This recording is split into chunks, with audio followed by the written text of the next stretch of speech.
G'day, I'm Alex Barnes. I'm the Field Marshal for the NEMAS Gathering for Easter in 2018. So why are we doing this? Well, first off, we want to make sure that we get clear and timely information to all the fighters so they cut down on any issues actually on the day, such as discussions about "I wasn't told." Okay, so these series of videos, we're going to go through the weapons, the techniques and the other requirements of the actual combat during the weekend. So the first ones we're going to go through are the swords. So the first sword is a normal everyday sword. Thank you, Michael. A nice Viking sword. It's not excessively heavy. It's a Viking sword. Perfectly fine.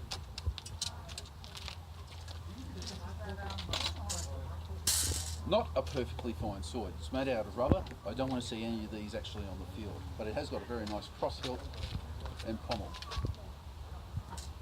This is a Begnoth axe, again, period.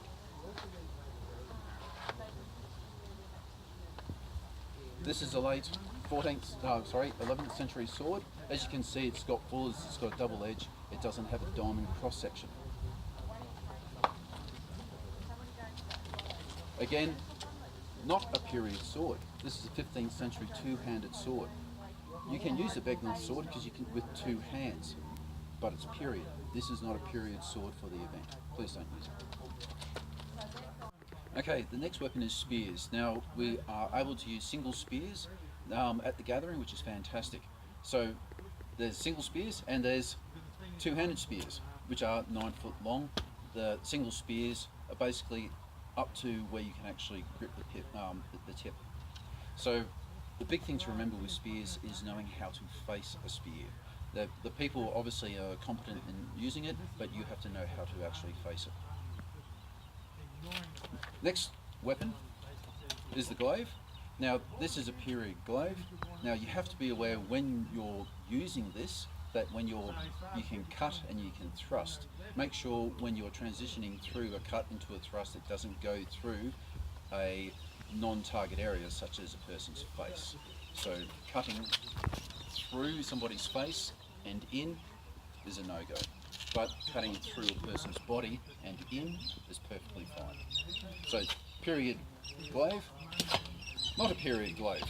Later period, looking at this reinforcing that's got going through here, very, very good, 14th century, please don't bring it. Okay, now we're going on to axes. Axes are one of my favourite weapons. We have got single-handed axes, which are very, very good.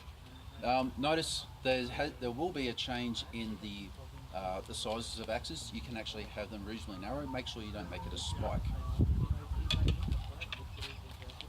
Two-handed axe, beautiful weapon. Again, don't make sure it's not an excessively heavy weapon. Not a period axe. This is a wood axe. Please, I don't want to see anything of this weight actually entering the field or will be removed from the field.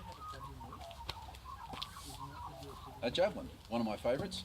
So a javelin is basically dowling with a rubber tip and a foam head. Have to make sure that the shaft hasn't moved all the way to the very front face of the foam, so you're being struck with the dowling. Now, you can only use a javelin if you're proficient in using a javelin.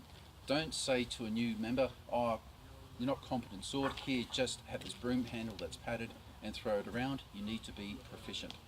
If you're not proficient with it, don't pick it up on the battlefield and use it. So javelineers, there's going to be a subtle change now. So combatants can be javelineers. There is no longer non-combatant javelineers. So if you want to hit a javelineer, you can hit a javelineer. If they claim to say dead, dead, dead, don't kill them, as in don't strike them, but they're still dead and they can walk off. But they can also drop the javelin, pull the secondary and stab you. So be aware that javelins are on the field and you can have a combatant javelineer.